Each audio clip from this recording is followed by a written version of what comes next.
that pole position, he attributed, like you said, Derek, a lot of that to those shock absorbers. And Paul Tracy said, man, we shouldn't sell those things. Well, they were talking up and down the pit lane. Are the shocks on the Penske car the same as what's available to the Lola? Well, last year they had 4-way adjustable shocks. Now all the Lola cars only have 3-way.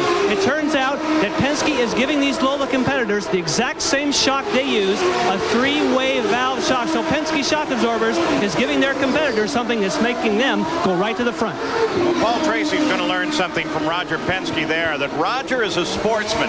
He really wants to know if he's beaten you, that he's done it with absolutely the best equipment, not only on his own car, but on both cars. So if he's got something good, you can bet you're going to end up with it. And of course, he's also a businessman, so he's going to charge you for it, then he's going to make a profit, then he's really happy. And that's why Roger's bank account is a whole lot better than yours and mine. Exactly. Emerson Fittipaldi, as he continues his pursuit, and you saw the movement through the field, or actually more realistic, the lack of movement for Emerson Fittipaldi.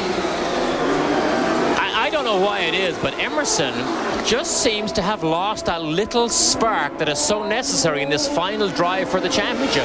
He hasn't qualified well in the last 2 or 3 races. I mean, in 10th place for Emerson in a Penske car is something unusual, but that little spark of aggression or whatever it is just seems to be missing from Emerson in his package at the moment. Jason and the whole family are here this weekend. His children, is he distracted by that maybe? Oh, no. Emerson is surrounded by his family and friends most of his career. If anything, that helps him because it relaxes and makes him feel good. Well, Nigel Mansell was able just a second ago to move around Danny Sullivan and now sits in 9th place, so he comes a little further forward in that points fight, which of course he still dominates. And Ray Hall continues to command this field, challenged at this moment only by Al Unser Jr. But Al's remains stuck to the back of that car like glue, just looking for Ray Hall to make a mistake. Back of Scott Goodyear's car. Nobody behind him. He's dropped Stefan Johansson back a bit for the moment. Now we're back inside Ray Hall. The most difficult thing about these in-car cameras is the little men that we have to have inside those side pods. It gets so hot in there that they just sweat too much. That's what they complain about, those little leprechauns. Little leprechauns, I would guess, Derek? 56 laps are complete. The distance, 102 laps for the race. So at the front of the order, it remains Bobby Ray Hall, followed by Al Unser Jr., Scott Goodyear. Tracking Mansell, he runs in 9th place as the fight for the championship continues as well.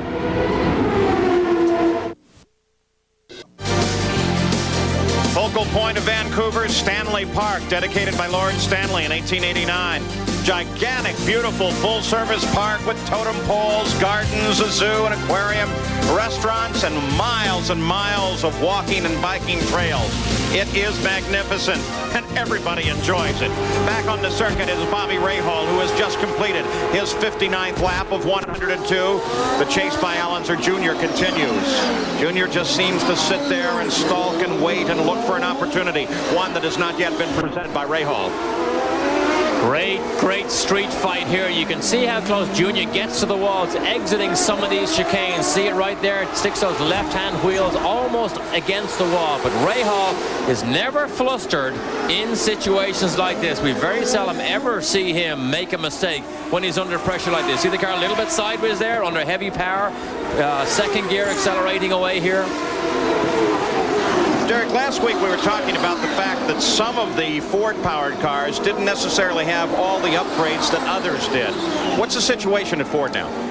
Well, Dick Simon was one of the teams who was very loud voicing his displeasure at not having the Ford engines available for Bozell. In fact, everything that is an update on those Ford engines is now available, whether it's the plenum or the induction manifold or the camshaft. They're all sitting on the shelf at Cosworth, available if you have the money to buy them for every team who wants them. Look at this, another traffic jam here. Goodyear gets by. Matsushita and Johansson is right there. Johansson and Goodyear continue their fight. It's a battle for 3rd place, though broken off for the moment by Matsushita. And now they're back in contact again. It's interesting how often and almost continuous that the upgrades on everything comes, like the chassis.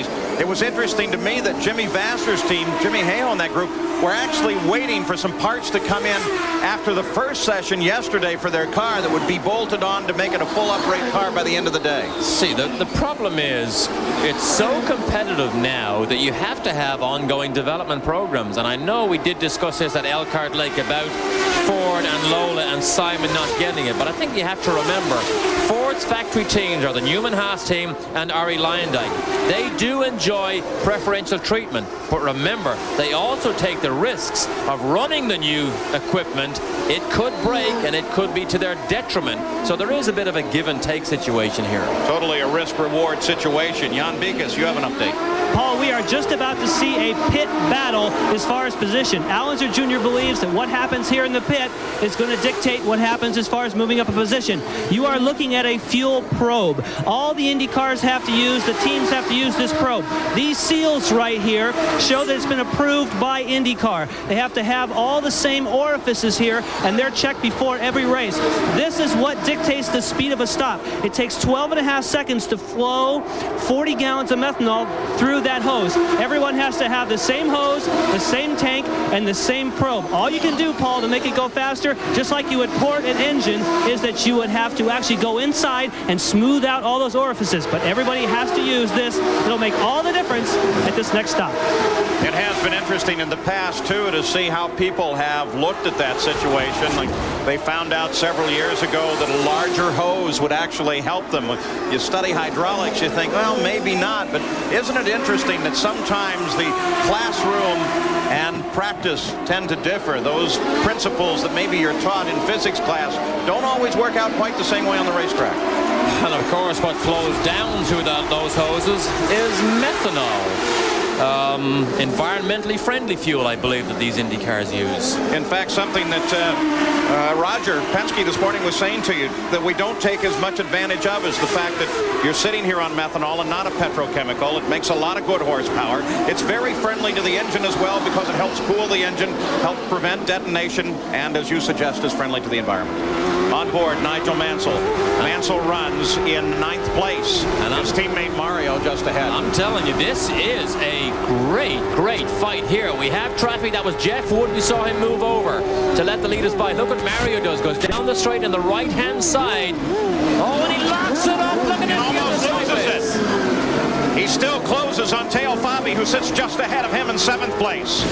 Then Fittipaldi, then Bosell. They're all right together on this circuit. The only thing you missed there is you didn't smell the smoke burning from Mario's tires, but you saw everything that Mansell sees. First he locked the fronts, then he locked the rears, and almost threw the car into the concrete wall. Well, you also didn't hear what wonderful British comment Mansell may have made to himself at that moment. Yes, yeah. And Italian that maybe Mario uttered. These drivers are on the limit all the time, even if they're fighting for the first two positions or 9th or 10th. We look at the race recap. Surprising on the cars out of the race when you think about all those confrontations at the first part of the race. Andretti and Mansell continue side by side. As now the leaders of this field begin to make pit stops. There will be an interesting inter-team battle here now between Mansell and Mario's pit crews, because that position could change if the crews can beat each other. If Mansell's crew can beat Mario's out of the pits. And here comes Rahal as he's made his turn, the leader of the race, onto pit road. Fittipaldi's already in and out. And so now Rahal comes in, Gary. We watch. Here he is. Oh, he brushes up against one of the tires. No problem, though. Maybe a little bit close to the wall coming in.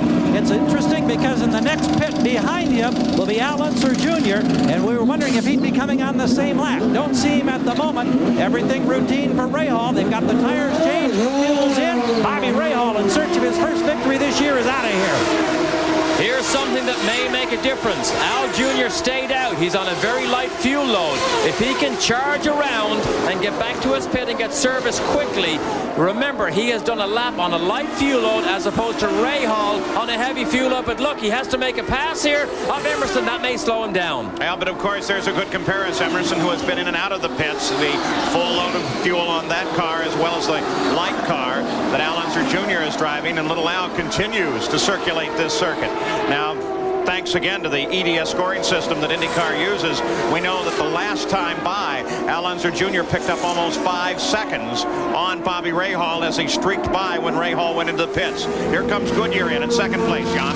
Scott Goodyear stops it. They're making the service, Paul. They can't change what they need to change to give it more traction. All they can do is try and give it a little more wing. Actually, what they're doing, they're making some front wing changes right now to take away some front downforce. But they can't make that stop right now. What they're doing is waiting for exactly what we talked about, that fuel probe to get the fuel. He's out of here. Good stop for Walker Motorsports. Stefan Johansson also in and out of the pits at the same time there. Johansson comes out in 6th place. Nigel Mansell is in. Mansell was running in 5th at the time he came in. Tom Wirtz out in front of the car, ready to give the signal to Mansell. And Al Unser Jr. finally makes the turn onto pit road as Mansell comes back into the fight. Gary Gerald is waiting for little Al. Danny Sullivan, his teammate, just cleared the pits. Here comes Junior. He won here 3 years ago. He was second here last year. His best finish this year is 4th. Got some flame from a very hot brake on the left rear side. No major problem. No changes. Just tires and fuel. Waiting for the fuel. Junior's gone. Almost a problem, though, as they for a second had the air wrench stuck under the nose and right front wing of his car. Rahal on the main stretch as Junior comes out. Al Jr. has pulled it off. The 2 laps that he stayed out on a light fuel load gave him about 2 seconds advantage on Rahal. He is leading the race because of that move, making his pit stop 2 laps later. Well, you talk about the tactics and how to figure this thing out, and Junior is so sharp. As he sits in the car, he figures that stuff out while he's continuing the battle. That is all part of winning some of these races. The pit lane is what he pulled off. Oh, but look at Junior. Look at him lock the brakes as he fights the car. Oh, he's on cold tires. That's one of the most difficult things that Nigel Mansell said he would have to cope with when he leaves the pit lane here for 14 years. He's used to leaving on warmed-up Formula 1 tires. Not now. So Rahal's dominance of the early going goes away with a wonderfully tactical pit stop by Al Unser Jr. as little Al now assumes the lead of the run at Vancouver.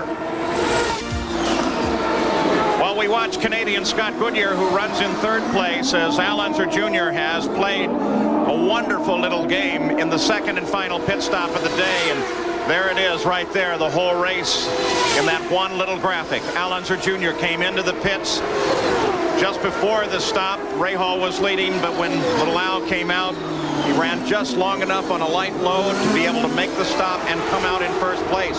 At the same time, with those stops, Nigel Mansell comes out ahead of Emerson Fittipaldi. Mansell runs in 6th place. Fittipaldi is 7th.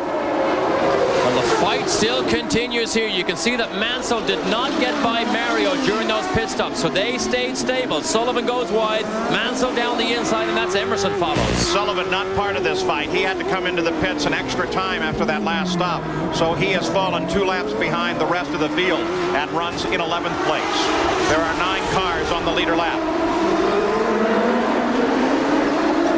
Mansell now driving for championship points. He's not in contention, which was a surprise to everybody. He's had 2 crashes here this weekend.